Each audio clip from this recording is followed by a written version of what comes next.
بسم اللہ الرحمن الرحیم۔ نبی کریم صلی اللہ علیہ وسلم نے فرمایا، بچے کو 7 سال کی عمر میں نماز سکھا دو اور 10 سال کی عمر میں نماز ترک کرنے پر اسے مارو۔ نبی کریم صلی اللہ علیہ وسلم نے فرمایا، وہ مکان جس میں بچے نہ ہوں اس میں کوئی برکت نہیں ہے۔ نبی کریم صلی اللہ علیہ وسلم نے فرمایا، جو عورت خوشبو لگا کر مسجد میں جاتی ہے اس کی نماز قبول نہیں ہوتی۔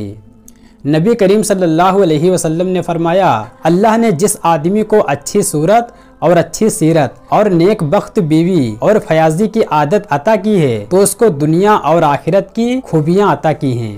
نبی کریم صلی اللہ علیہ وسلم نے فرمایا، جس عورت کا انتقال اس حالت میں ہو کہ اس کا شوہر اس سے راضی ہو تو وہ جنت میں جائے گی۔ نبی کریم صلی اللہ علیہ وسلم نے فرمایا، تمہارا شوہر تمہاری جنت اور جہنم ہے، یعنی اطاعت کرو تو جنت ورنہ جہنم کا سبب ہے۔ نبی کریم صلی اللہ علیہ وسلم نے فرمایا، اگر میں کسی انسان کو دوسرے انسان کے آگے سجدہ کرنے کا حکم دیتا تو عورتوں کو حکم دیتا کہ وہ اپنے شوہروں کو سجدہ کرے، اس لیے کہ اللہ نے شوہروں کا بڑا حق رکھا ہے۔ نبی کریم صلی اللہ علیہ وسلم نے فرمایا، عورت پر سب سے بڑا حق اس کے شوہر کا ہے اور مرد پر سب سے بڑا حق اس کی ماں کا ہے۔ نبی کریم صلی اللہ علیہ وسلم نے فرمایا، مسلمانوں تم میں اچھے وہ ہیں جن کا برتاؤ اپنی بیویوں کے ساتھ اچھا ہو۔ نبی کریم صلی اللہ علیہ وسلم نے فرمایا، سب سے برا آدمی وہ ہے جو اپنی بیوی کو تنگ رکھتا ہو۔ نبی کریم صلی اللہ علیہ وسلم نے فرمایا، مسلمانوں اپنی بیویوں کے ساتھ برتاؤ کرنے میں اللہ سے ڈرتے رہا کرو۔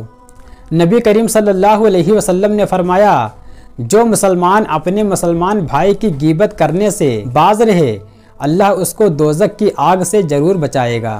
نبی کریم صلی اللہ علیہ وسلم نے فرمایا، جو مسلمان اپنے مسلمان بھائی کی پیٹھ پیچھے مدد کرے اللہ دنیا و آخرت میں اس کی مدد کرے گا۔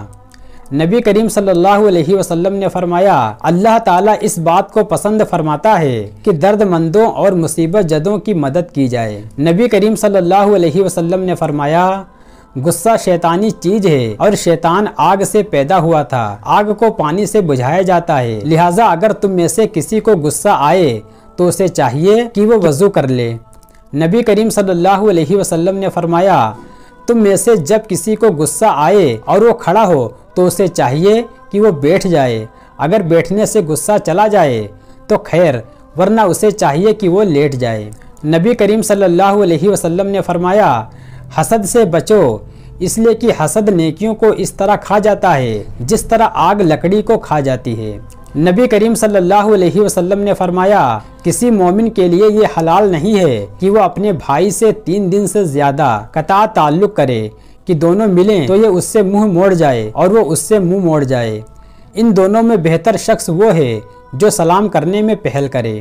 نبی کریم صلی اللہ علیہ وسلم نے فرمایا، اپنے بھائی کی کسی تکلیف پر خوشی کا اظہار مت کرو، ایسا نہ ہو کہ اللہ تعالیٰ اسے تو اس تکلیف سے عافیت دے دے اور تمہیں مبتلا کر دے۔